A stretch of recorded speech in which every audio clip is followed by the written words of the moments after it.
Good afternoon. I'm Patrick Lewis, the Director of Collections and Research at the Filson Historical Society. And I'm so glad that you joined us for today's presentation, A Better Life for Their Children. This presentation is a supporting program for the Filson's current exhibit, A Child's World. We encourage you to visit the Filson Monday through Friday from 9 to 4:30 to view this exhibition free of charge. Andrew Feiler is a fifth-generation Georgian. Having grown up Jewish in Savannah, he has been shaped by the rich complexities of the American South.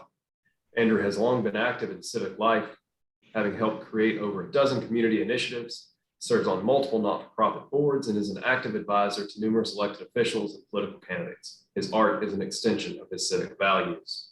Wonderful sentiment. I'll return to moderate questions after the presentation as time permits. Please join me in welcoming Andrew Feiler. Patrick, thank you. It's great to be with y'all. This has been an extraordinary run. This book came out in the spring.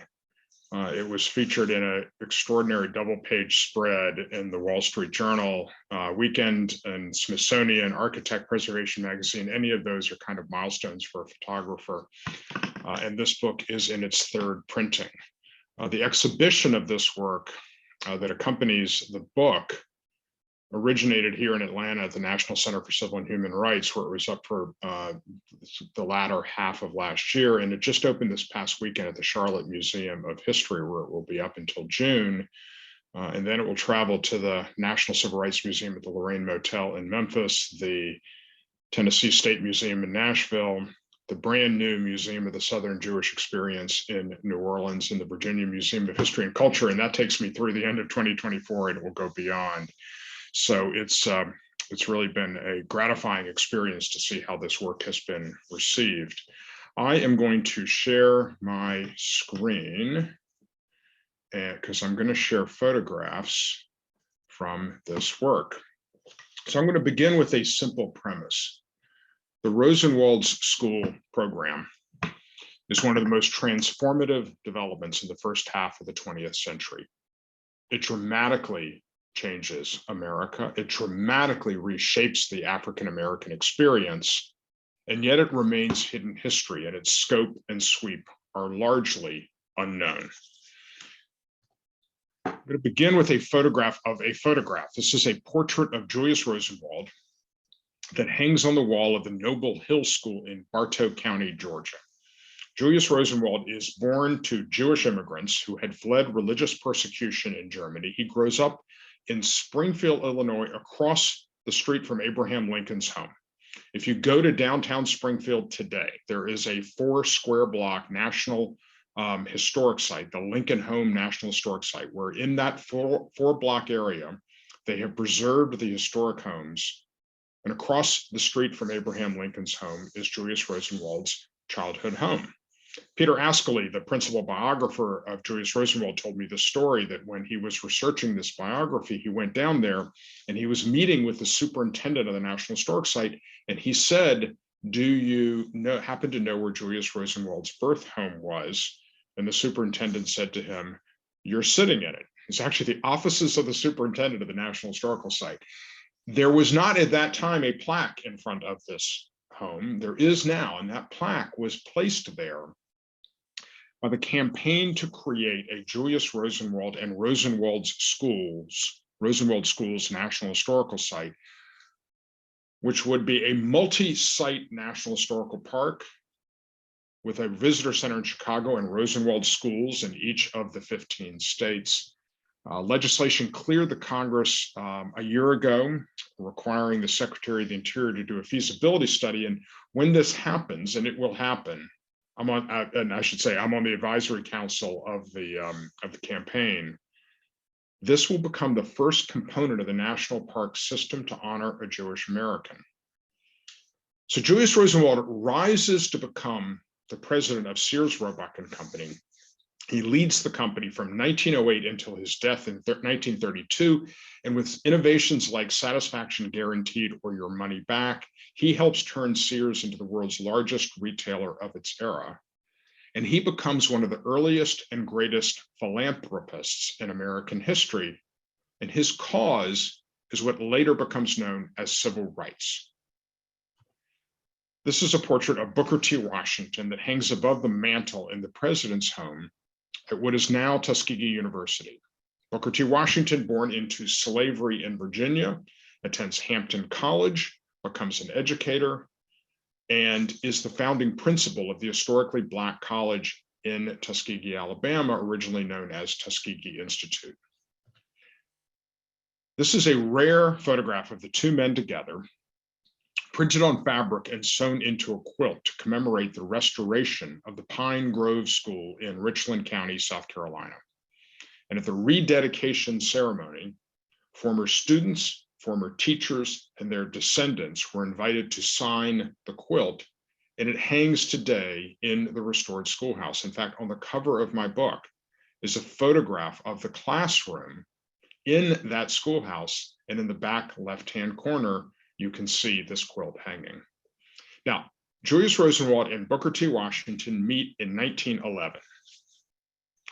And it's important to remember that is before the Great Migration, which doesn't begin until later that decade. So 90% of African Americans live in the South. And by the end of the Great Migration in roughly 1970, 56% of African Americans live in the South.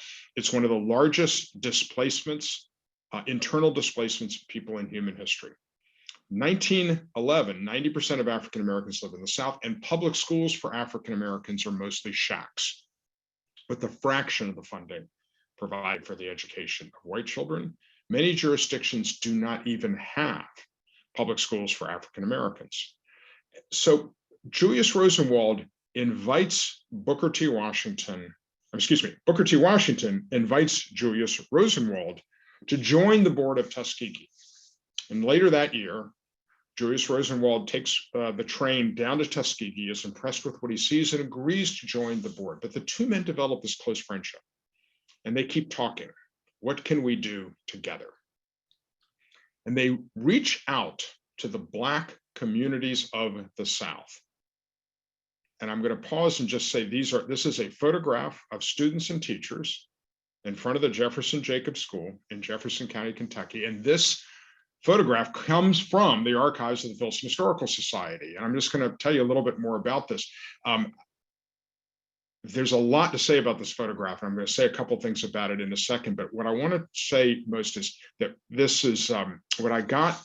This is included in the book with the references you see here to the Filson Historical Society archives. And what I got from the Filson was a very high quality digital scan. I printed it and including the uneven edge on the right and the torn corner in the lower right-hand corner, because I wanted to show this as photograph as object. Now I'm going to tell you some elements about the history of these photographs that help explain why, but let me continue with the structure of the program, because there is genius in the structure of the program that these two men create. They reach out to the Black communities and they say, we want you to be a full partner in your progress. So if you will contribute to a school, and we will count as your contribution cash, land, material, or labor. And if you will reach out to the school board, the white school board, because we want to be deliberate about creating Black-white dialogue as a foundation for future progress. And these have to be public schools. While we welcome the school system's contribution, at a minimum, they have to agree to own, maintain, and staff the school, pay for the teachers. You do those two things, and Julius Rosenwald will make a substantial contribution towards school construction.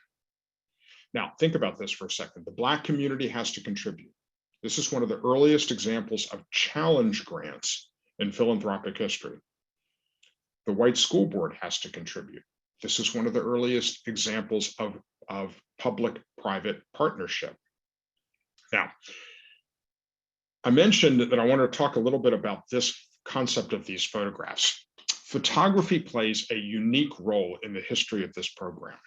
The program begins with a pilot of 6 schools, all close to Tuskegee, where Booker T. Washington and his team can keep an eye on the program. And Booker T. Washington has photographs just like this, made of the students and teachers standing out in front of their schools, carrying the hopes and dreams of their communities.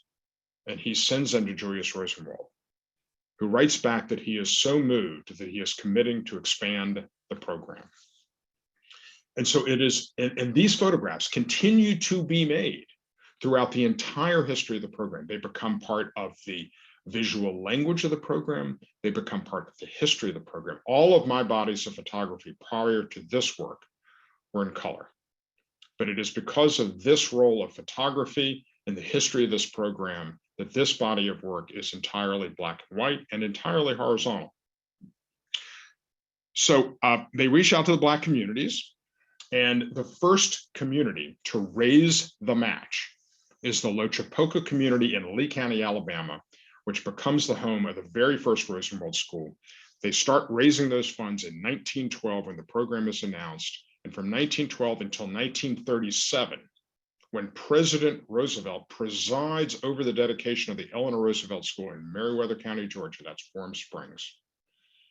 1912 to 1937, this program builds 4,978 schools across 15 southern and border states, and the results are transformative. I'm going to talk about that transformation in a minute, but let me tell you two things about this schoolhouse before I do that. Franklin Roosevelt, in 1929, sees a Rosenwald School in Meriwether County, recognizes that more schools like that are needed, and he calls up the Rosenwald Fund and he says, we need another Rosenwald School in Meriwether County. It's 1929. The recession has set in. The Black community is unable to raise its matching funds. Those white school board does not have funds for additional schools, and so the idea languishes. So in 1937, now President Roosevelt calls up Edwin Embry, who's running the Rosenwald Fund, and he says, "I'm ready for my school." Well, the program formally ended in 1932, so it's actually from 1912 to 1932 that the program builds 4,977 schools over 20 years. And so Edwin Embry says to President Roosevelt, well, Mr. President, the program formally ended 5 years ago, but for you, Mr. President, we'll make an exception.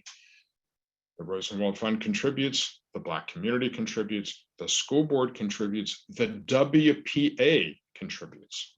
And the head of the WPA is in the Oval Office reporting to President Roosevelt. And he reports that they are $1,000 short. And in the Oval Office, President Roosevelt pulls out his checkbook and writes the $1,000 check that closes the gap. Now, my process is to read and shoot, and to shoot and read, and the reading informs the shooting, and the shooting informs the reading. There are 100 Rosenwald schools listed on the National Register of Historic Places. I read more than 50 of those National Register nomination forms, and that tidbit comes from the National Register nomination form for this building.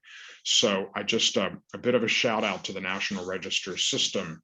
These are extraordinary resources that are so valuable in the course of researching history like this. When this school closed in 1972, it was sold to a family that makes cabinets.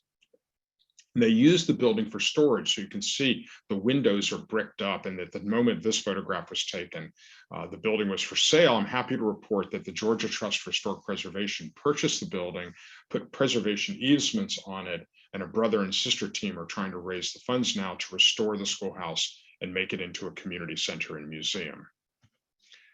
So I said the results of this program were transformative. There are two economists at the Federal Reserve Bank of Chicago who have done 5 studies of Rosenwald schools. And what their data shows is that there was a large and persistent Black-white education gap in the South prior to World War I. Remember, literacy is banned during slavery. And then as Jim Crow creeps in, there are few educational opportunities afforded to African Americans. That education gap that exists prior to World War I closes precipitously between World War I and World War II. And the single greatest driver of that achievement, and it is an achievement, is Rosenwald schools. In addition, many of the leaders and foot soldiers of the civil rights movement to come through these schools. Medgar Evers, Maya Angelou, multiple members of the Little Rock Nine who integrated Little Rock Central High, and Congressman John Lewis all attended Rosenwald schools. Now, I grew up in Savannah, Georgia. I left the South after high school and went bouncing around the world for 15 years. Never thought I would come back to the South. But I moved back to Atlanta more than 25 years ago. And for 25 years, I was a constituent of Congressman John Lewis, as I've lived in the 5th Congressional District my entire time in Atlanta. And so I reached out to Congressman Lewis and asked if he would write an introduction to this book. And he said to me, I'm not sure that I'm comfortable writing the history of Rosenwald schools. I just know I went to school there. So I said, Congressman Lewis, I'll have an essay in this book. There'll be 2 other essays in this book by prominent African-American preservationists. I think we have the history covered. What I want you to do is what only you can do. Bring us into that classroom. What was it like to go to school there? What role did education play in your life? And he said, oh, I can do that. So it was on October 29th of 2019, I found myself in Congressman Lewis's Washington office, sitting with him around the round table in the center of his office, with his jacket actually drooped behind the chair, working on the introduction to this book. And we stood up afterwards so I could take his portrait. He puts his jacket on and he says to me, he's got this cancer awareness ribbon on, and he says to me, should I take the ribbon off? I said, Congressman Lewis, I want the authentic you, and that is the authentic you, leave it on. And it was exactly 2 months later, on December 29th, 2019, that Congressman Lewis went public with his pancreatic cancer diagnosis. His contribution to the introduction to this book is one of his last public acts. Now, I want to say a little bit more about the visual language of my portraiture, because you're going to see some more portraits. Number one, the location is important because that's part of the story. And in fact, Congressman Lewis's office had said to me, can we do this portrait in his Atlanta office? And somewhat boldly, I said no, because I wanted this to be in the Washington office, because that was a statement of achievement and a statement of power. In addition, I never told anybody what to wear, because I wanted them to be authentic. And I didn't tell them what expressions to put on their face, because I wanted them to have agency in how they helped me tell this story. And you'll see that as we get into to some of the other photographs. So this is the Emory School in Hale County, Alabama, likely the oldest surviving Rosenwald School. The Rosenwald School records, which are at the Fisk University, don't have precise information in the first couple of years about the start dates of buildings. But this is also one of the rare surviving examples of one of the first of 2 architectural plans laid out for Rosenwald schools. Now, I had never heard of Rosenwald schools until February of 2015, when I found myself at lunch with a woman named Jeannie Syriac, who had originated the role of African-American Cultural Heritage Specialist at the Georgia State Historic Preservation Office. And the story shocked me. I'm a 5th-generation Jewish Georgian. I've been a progressive activist my entire life. How could I have never heard of Rosenwald schools? The pillars of this story are the pillars of my life. So I come home to this desk and I Google Rosenwald schools, and I see that there are a couple of books on the topic, but there's not been a photographic account of the program. And so I set out to do exactly that. And over 3.5 years, I drove 25,000 miles across all 15 of the program states. Of the original 4,978 schools, only about 500 survive. Only half of those have been restored. I shot 105 of the surviving schools. And the result is this book and this exhibition. This is inside the Emory School. This is what's known as a one-teacher school. And I want to talk about the architectural language of the program.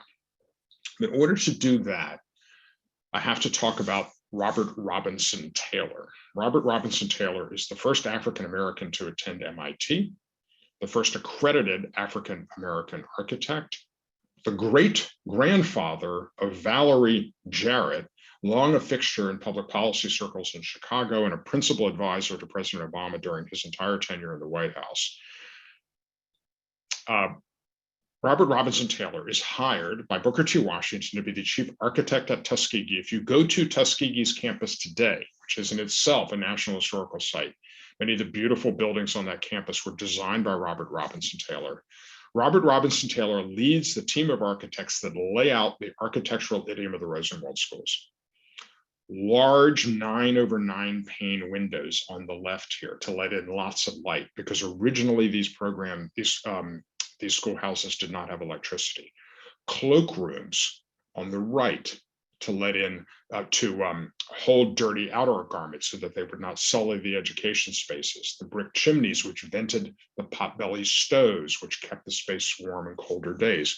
And toward the back of this room, you see a room divider that originally had a series of doors that could be closed off to separate the two education spaces, or accordioned back so that the unified space could serve as a community center outside of education hours. And that basic language, that basic model persists throughout the entire program. So this is what's known as a one-teacher school. This is a two-teacher school, the Hope School in Pomeria, South Carolina, Newberry County. James Hope was the state school superintendent in South Carolina, was so committed to the program that every county in South Carolina had Rosenwald schools.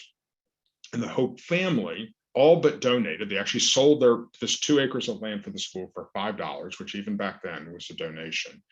And the community named the school in his honor. Well, the school closes in 1954 and it falls into great disrepair. But the grandnephew of James Hope, Ron Hope, is a career Army officer, retired back to Newberry County. And he said to me, I'm on a pension. I'm being I continue to earn an income courtesy of the people of the United States. What can I give back? And he decides to restore the schoolhouse, and he single-handedly restores the schoolhouse. And if you go today to the National Museum of African American History and Culture in Washington, D.C. on the National Mall, you will find in that museum, from this schoolhouse, 6 original school desks, 1 potbelly stove, and the original sign proclaiming Hope School. So that's a 2-teacher school. This is a 3-teacher school, the Pleasant Plains School in Hartford County, North Carolina. Now, one of the architectural guidelines of the Rosenwald Schools program was that the schools were to be modest.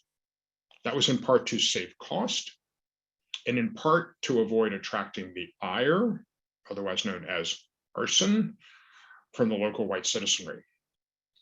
But more specifically, there was a principle that there should be no cupolas, because one of the architectural leaders of the program believed that a cupola was derivative of church architecture, and that on a schoolhouse, it violated separation of church and state.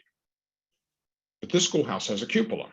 Remember, the African American community has to contribute, and that can include cash, land, material, or labor. This cupola in 1920s Jim Crow, North Carolina, is an expression of African American community agency. They wanted a cupola, and they built a cupola. And in fact, of the 105 schools that I went to, 3 of them had cupolas.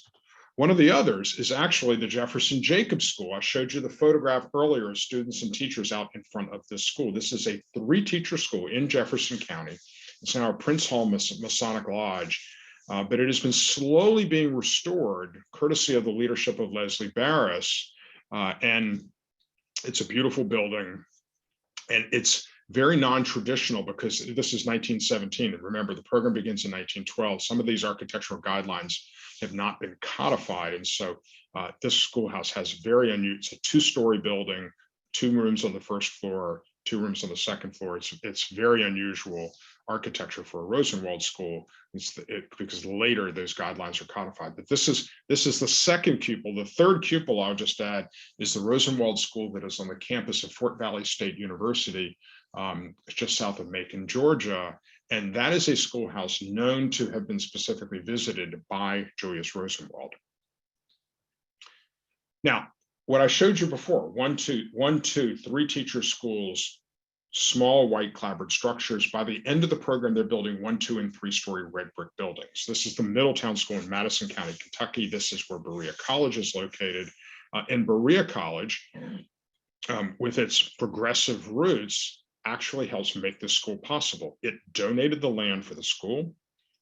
In Berea, which provided the utilities to this entire community, provided all the utility connections to make this school possible. And it is now the offices of the program within the school that reaches out to families to talk about the role of education and to recruit them to send their children to Berea College. This is inside this schoolhouse. This is Sharon Mitchell, who went to the Middletown School, is now an archivist at Berea College. But the reason I want to show you this photograph is these are the folding doors that I mentioned earlier.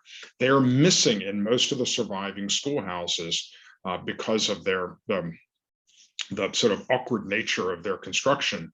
And I would say of the 105 schools that I have been to, maybe certainly fewer than 10 had surviving these room dividing doors.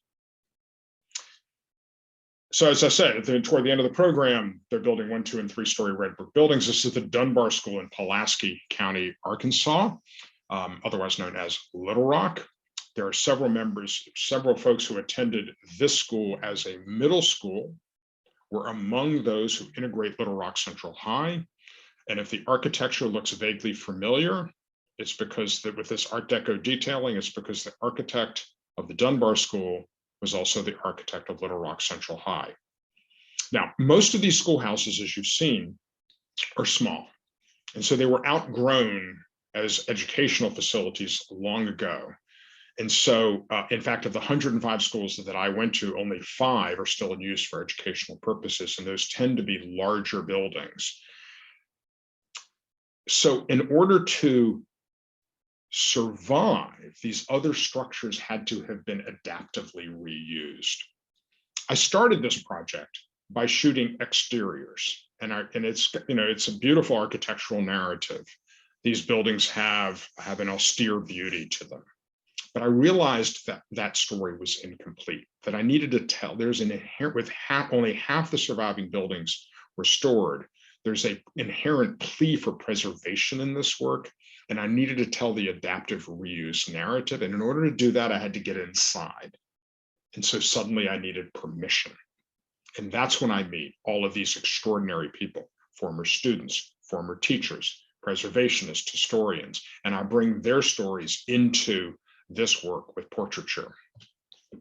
These are the Pleasant Hill quilters, the Pleasant Hill School in Cass County, Texas.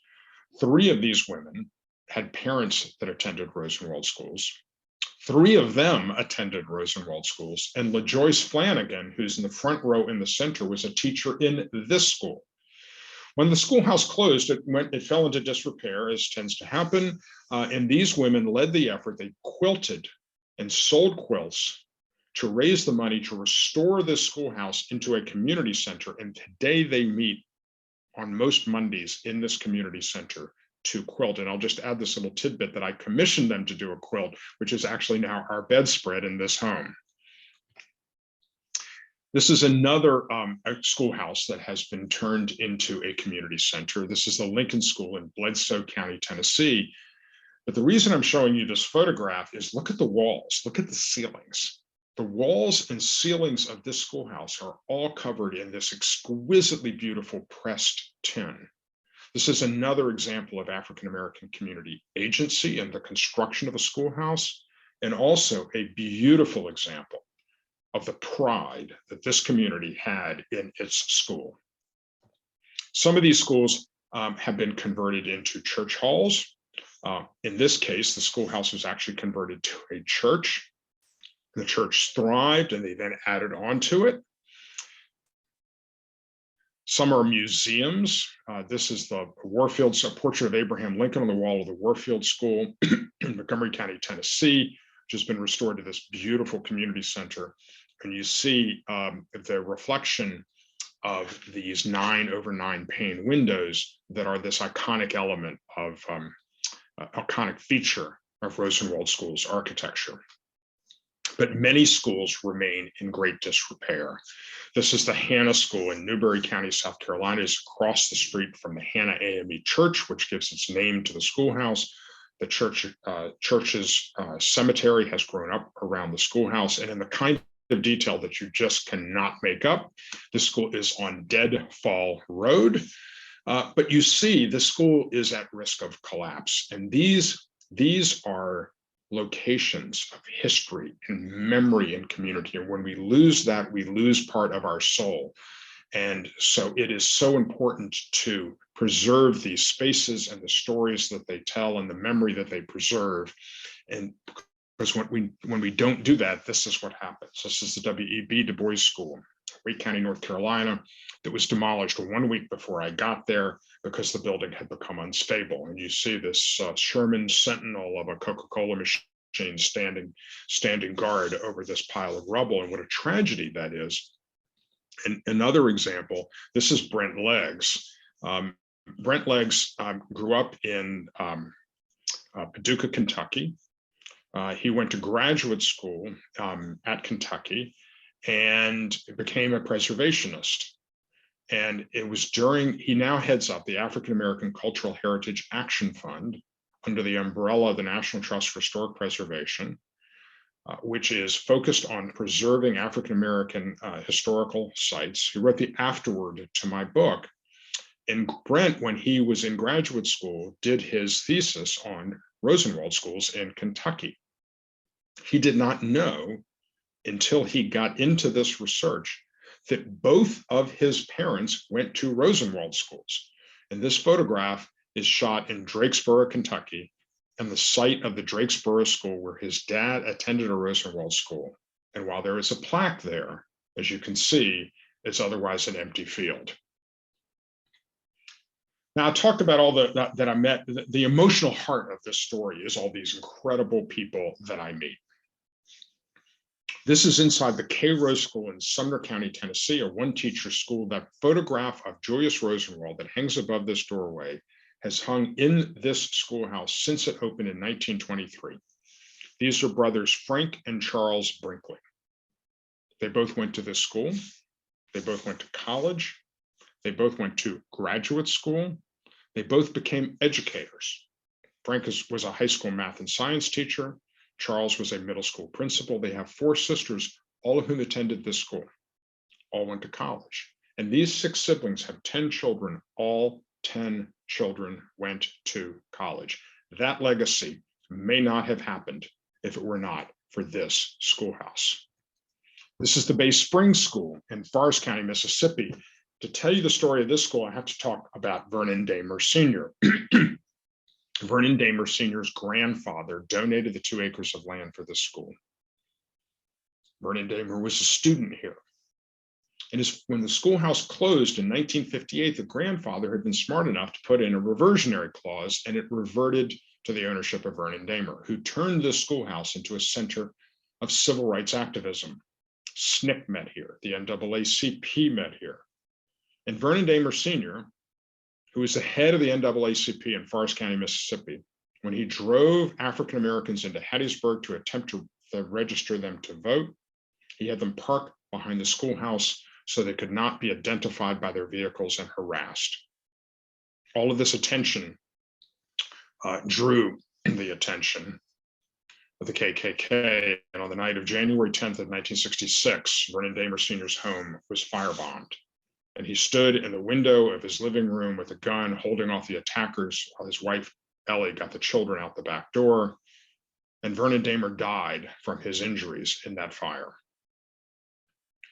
This is his widow, Ellie Damer, inside the now restored Bay Springs School. Ellie grew up in Mississippi, went to a different Rosenwald school, went to college, and then taught in this schoolhouse. And when it closed in 1958, because they had built a larger consolidated schools for African Americans, 1958, 4 years after Brown v. Board, brand new segregated school. Ellie Damer was denied employment at that school because of her husband's activism, and she had to get a job at a school district 35 miles away, and she taught there for 21 years. Their son, Dennis, has now recently restored this schoolhouse back into a community center befitting its civil rights movement roots, and it serves today as this community center.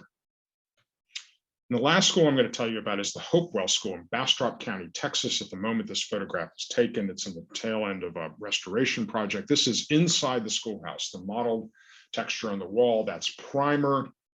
You can see the plastic sheeting on the floor, wrapping the potbelly stove on the right. The photograph in the middle of this image is from the 19th century. That is Sophia and Martin McDonald, both of whom were born into slavery.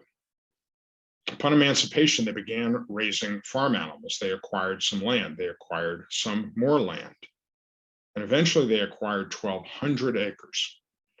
And when the Rosenwald Schools program comes to Bastrop County, Texas in 1919, the family donates 2 acres of land for the school. Its first teacher is their daughter. One of her first students is her daughter, Sophia Williams, shown here on the right, holding up this portrait of her grandparents.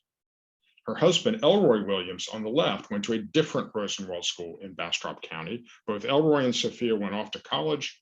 They became educators, and they came back to this community and served as educators in Bastrop County for their entire careers. And they have led the restoration of the schoolhouse, which is now being turned into a community center and museum. I found this story time and time again.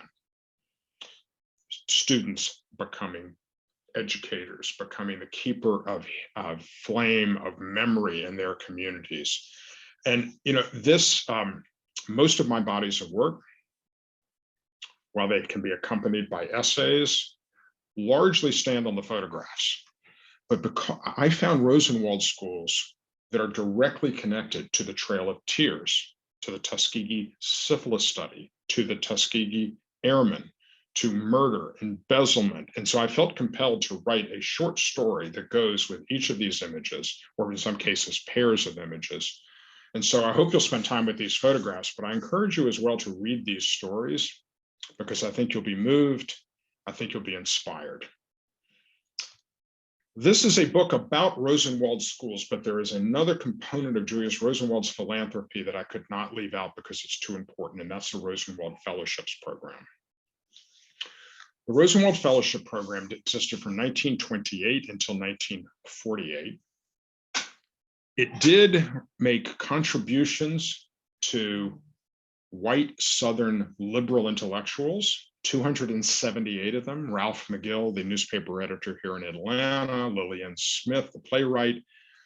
But the vast majority of its funding went to African-American intellectuals and creatives, 587 grants. It is the largest source of philanthropic funding for African-American intellectual creatives and intellectuals in the 20th century. It is a veritable who's who of African-American culture.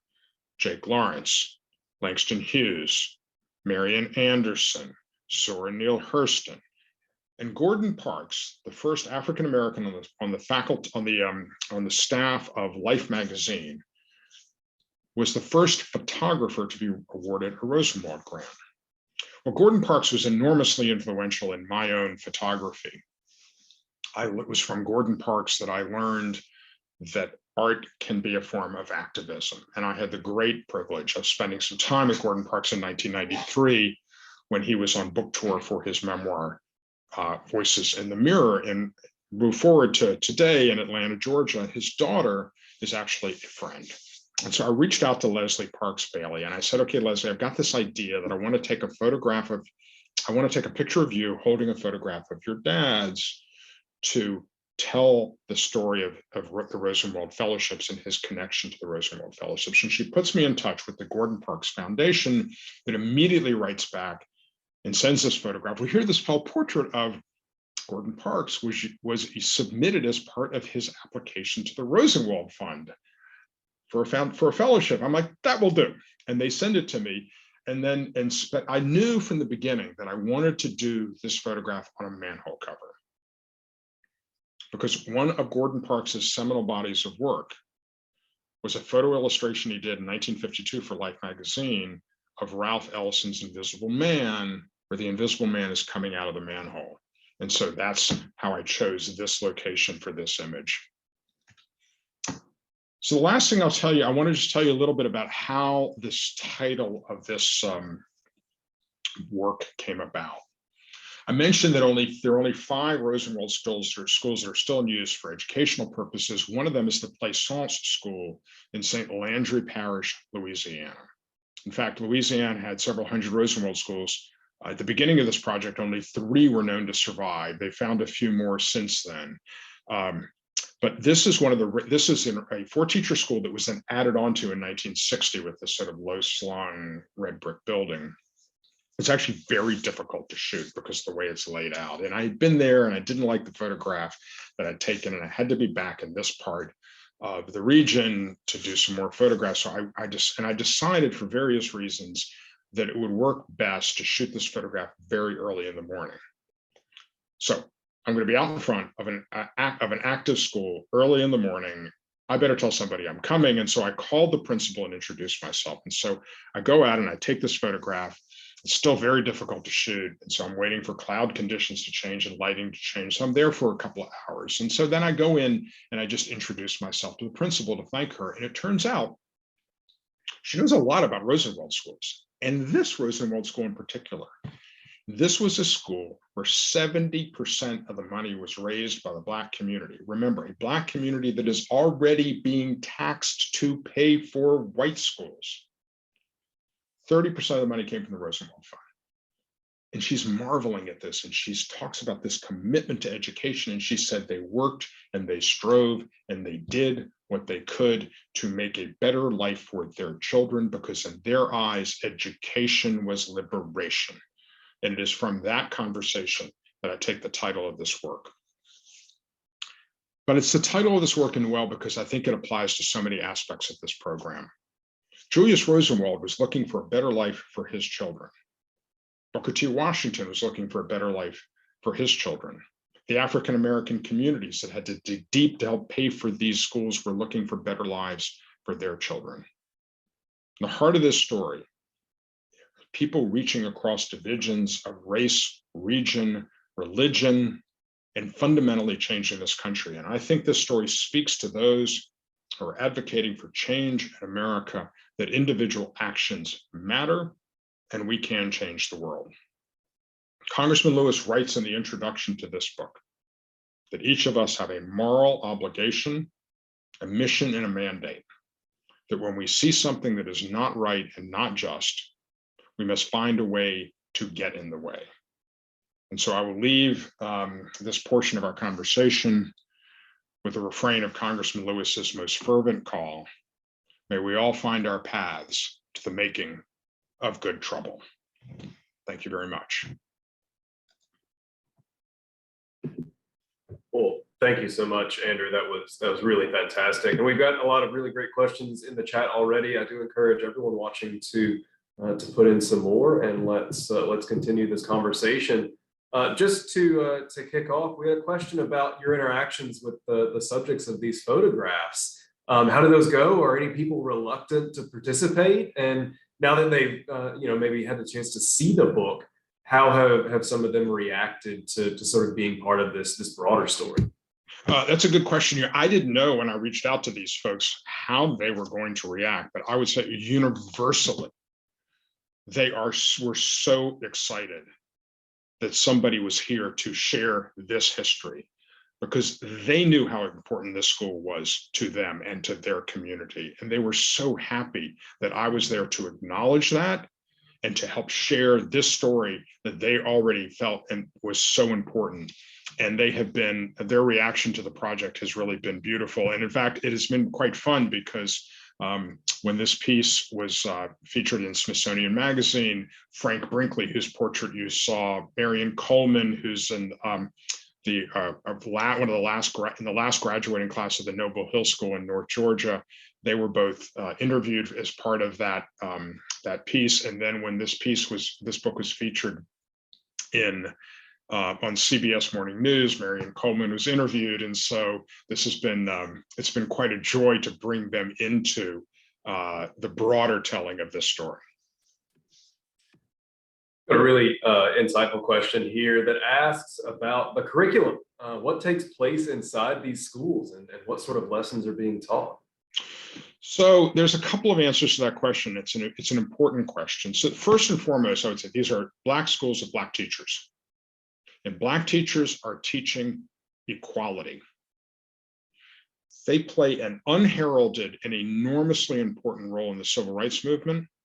By teaching the expectation of equality, they help establish this basic groundwork of expectation that drives the civil rights movement. So that's number one. Number two, when we think about how we tell the story of Brown versus Board, Thurgood Marshall is the hero of that story.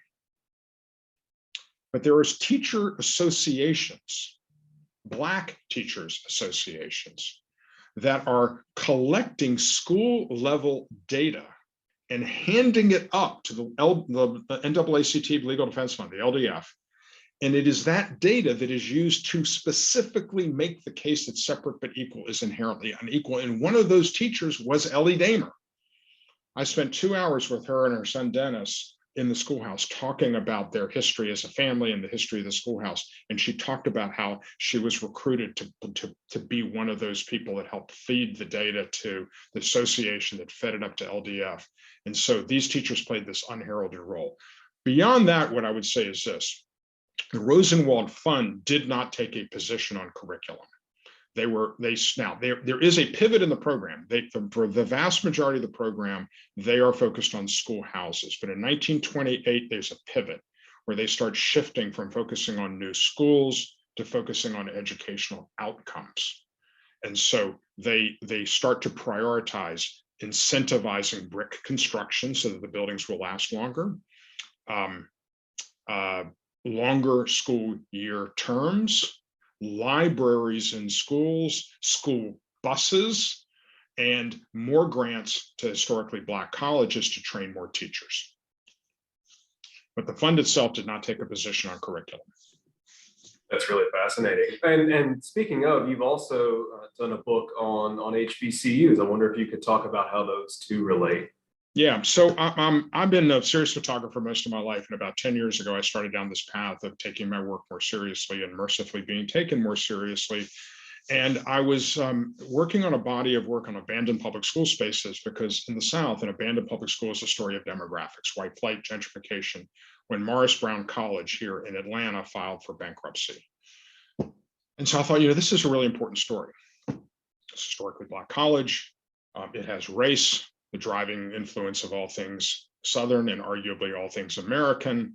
It has religion because Morris Brown was founded under the auspices of the AME Church. It has class because Morris Brown was a college focused on children from working class families. And so I did what I do as a civic person. I looked at who was on the board, and it turns out there was a man named Sonny Walker on the board. Sonny Walker was a foot soldier of the civil rights movement. He was a professor at the historically Black college in Pine Bluff, Arkansas. When the Little Rock Nine thing happened, he trained the Little Rock Nine on nonviolence. And Sonny and I had served on a board together for a decade at that point. The board of WABE, the NPR station here in Atlanta, a board until 2 weeks ago, I actually chaired for the last several years. And I reached out to Dr. Walker and I told him that I was thinking about doing this documentary on this abandoned school campus. And he called me back and he said, the college president is Stan Pritchett. He's waiting for your phone call. There are other photographers that could have shot that work, but there were 20 years of social capital in this community that allowed Dr. Walker and Dr. Pritchett to allow me to tell this very sensitive story. And the essence of that story is to use these abandoned education spaces that feel familiar. We've been in these classrooms, we've been down these hallways, but we're used to seeing them populated by people, but not by ghosts. And it's that dissonance of the familiarity, but the unfamiliarity of their emptiness that I use to talk about the importance of historically Black colleges, and indeed the importance of education as the backbone of the American dream. And I'll just say two things about that. There's 100 HBCUs in America. They are 3% of colleges. They represent more than 10% of African Americans who go to college, more than 25% of African Americans who earn degrees, which replants the story in the midst of this core question in America: how do we create an on-ramp to the American middle class? But more broadly than that, education has been the access point to the American middle class throughout our entire history. Our commitment to public education in this country dates to 1644, when the first publicly funded school was created in Dedham, Massachusetts, and there's a lot of stepping stone points along the way. And so that became my first book. And I'm just going to add, just because of the timeliness of it, there's a man here in Atlanta named Doug Hooker.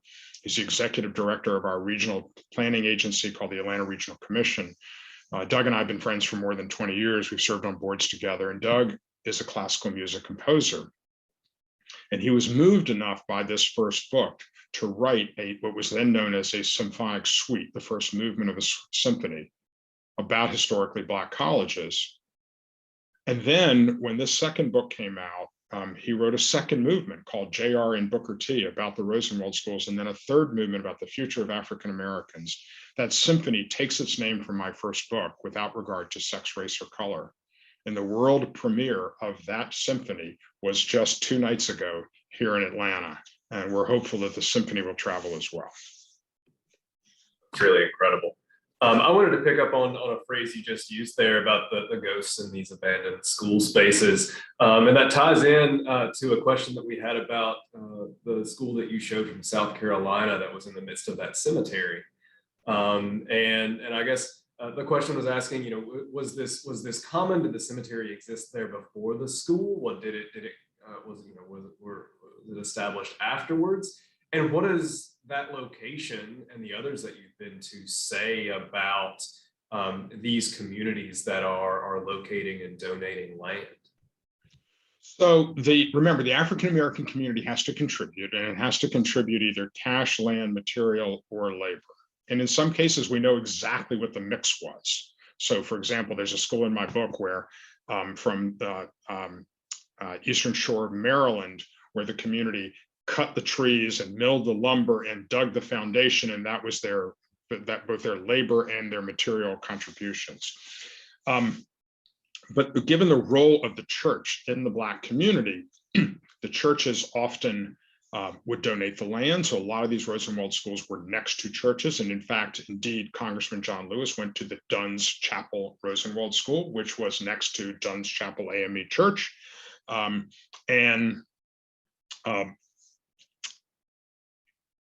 they often would lead the fundraising efforts. And so the schools, each of my images has a particular nomenclature.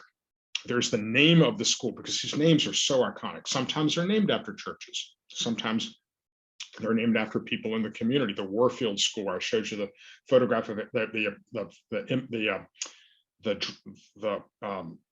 drawing of Abraham Lincoln that's on the wall.